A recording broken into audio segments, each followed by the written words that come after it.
નીટનું paper leak થયું અને એ પછી ધર્મેન્દ્ર પ્રધાન જે કેન્દ્રીય શિક્ષણ મંત્રી છે તેમની રાજીનામાની માંગ કરવામાં આવી.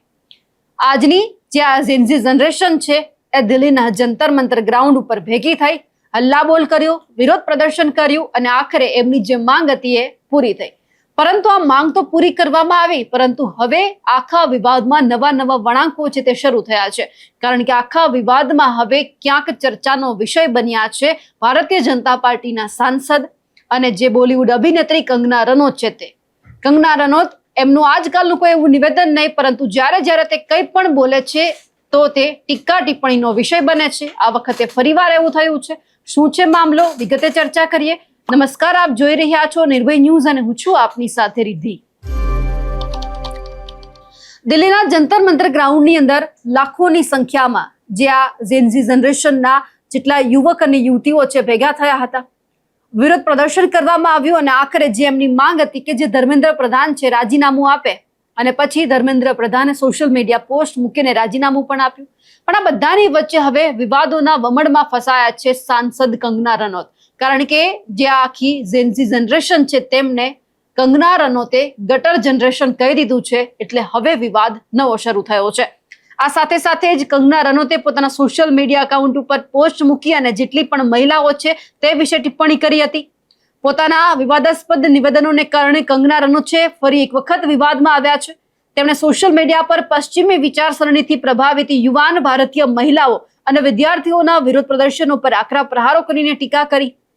જંતર મંતર પર જે પ્રદર્શન થયું અને જે પૂરું થયું તે બાદ કંગના રનૌતે પોસ્ટ કરી લખ્યું કે આ ઝેનઝી એક ગટર જનરેશન છે.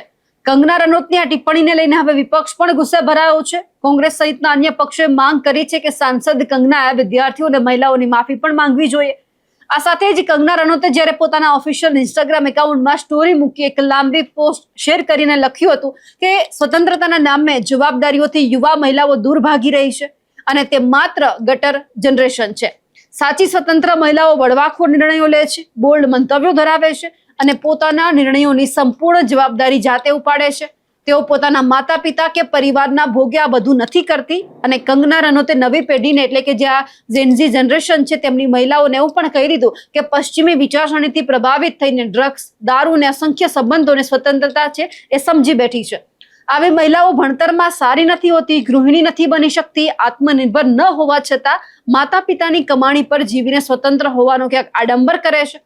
જવાબદારી વિના સ્વતંત્ર બનવાનો પ્રયાસ કરવો એ વિકૃત માનસિકતા ધરાવે છે. અને એવું પણ લખ્યું છે કે મેં મારા જીવનમાં આટલી બદસુરતી ક્યારેય નથી જોઈ. વિરોધ કરી રહેલા તમામ જે યુવાનો છે એ જે ભાષાનો ઉપયોગ કરે છે તે ખૂબ જ ધૃણાસ્પદ અને ખલેલ પહોંચાડે તેવા છે. આખરે આ લોકોને કોણ જન્મ આપી રહ્યું છે અને તેમનો ઉછેર કેવી રીતે થઈ રહ્યો છે?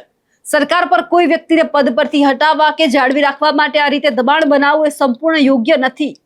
જાહેર મુદ્દાઓ પર ચર્ચા અને નિર્ણય માત્ર સંસદમાં જ થઈ શકે છે, કારણ કે સંસદ એ માત્ર યોગ્ય જગ્યા છે. શેરીઓમાં કે જંતર મંતર પર હોબાળો મચાવીને શાંતિ ઊભી કરવી એ યોગ્ય નથી. વિરોધ પ્રદર્શન પૂરું થયું એ બાદ કંગનાએ આંદોલનકારીઓની વર્તણૂક અને ભાષા શૈલીને સખત શબ્દોમાં નિંદા પણ કરી હતી. હવે આ જ્યારે તમામ બાબતે મીડિયા દ્વારા તેમને સવાલ કરવામાં આવ્યો ત્યારે તેમણે જ્યાં ઝેનઝી જનરેશન છે તેમને જ્યારે ગટર જનરેશન કહ્યું છે બાબતે તેઓ શું કહી રહ્યા છે તે પણ સાંભળીએ. कहा था कि जो लोग वहाँ पे गंदगी फैला रखी है, आप हमारे 75 ईयर ओल्ड प्राइम मिनिस्टर हैं, उनकी दिवंगत माता जी को उनको इतनी गंदी गंदी भद्दी गालियां दे. हमने भी स्टूडेंट प्रोटेस्ट किए हैं. इतना हमें संकोच होता था, इतनी शर्मिंदगी होती थी कि हमें कैमरा में दिखाया जा रहा है, आगे एक स्टूडेंट को करके हम अपनी मांग रखते थे. कौन स्टूडेंट प्रोटेस्ट का हिस्सा नहीं बने? ये किस तरह के स्टूडेंट हैं और किस तरह की अश्लील बातें हैं, किस एंगल से ये लोग स्टूडेंट लगते हैं? आज इनके जो भी आगे चल के सुप्रीम कोर्ट के लॉयर्स होंगे या लॉयर्स होंगे, क्या इनके माँ बाप अफोर्ड कर पाएंगे? इनके खुद की तो हैसियत नहीं है अफोर्ड करने की. और हमें ये अब ट्रोल करे चाहे कुछ भी करे, 16 ईयर ओल्ड से जो है हम अपना करियर बना रहे हैं, माता पिता पर कभी बोझ बनकर नहीं रहे.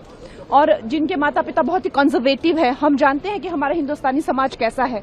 उनकी बेटियां ऐसे इतनी गंदी गंदी भाषा में बात कर रही हैं, समाज में उनकी क्या इज्जत रह जाएगी और उनको किस तरह की विपरीत परिस्थितियों का सामना करना पड़ेगा? क्या ये सोचते हैं क्या हम लोग एज अ सोसाइटी?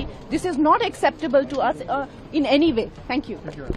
કંગના રનૌતે જે ટિપ્પણી કરી છે આજની પેઢીની જે મહિલાઓ છે જે ઝેનઝી જનરેશનના નામે ઓળખાઈ રહી છે તમામને એવું કહી દીધું છે કે આ માત્ર એક દેખાવો કરે છે કે જે માતા પિતા જે એમને ખર્ચ કરવા માટે પૈસા આપે છે એ જ પૈસા વાપરી અને પોતે સ્વતંત્ર હોય તેવો ઢોંગ કરે છે, એટલા માટે આમની પાસે કોઈ બીજી આવડત નથી. આ માત્ર એક ગટર જનરેશન છે. હવે જે આજની જે યુવા પેઢી છે તે માટે જે આ શબ્દ વાપરવામાં આવ્યો છે તેમને લઈ આપ શું માનો છો? કમેન્ટ કરીને ચોક્કસથી જણાવજો. સાથે જ અમારી નિર્ભય ન્યૂઝ ચેનલને લાઇક, શેર અને સબસ્ક્રાઇબ કરવાનું ભૂલશો નહીં. નમસ્કાર.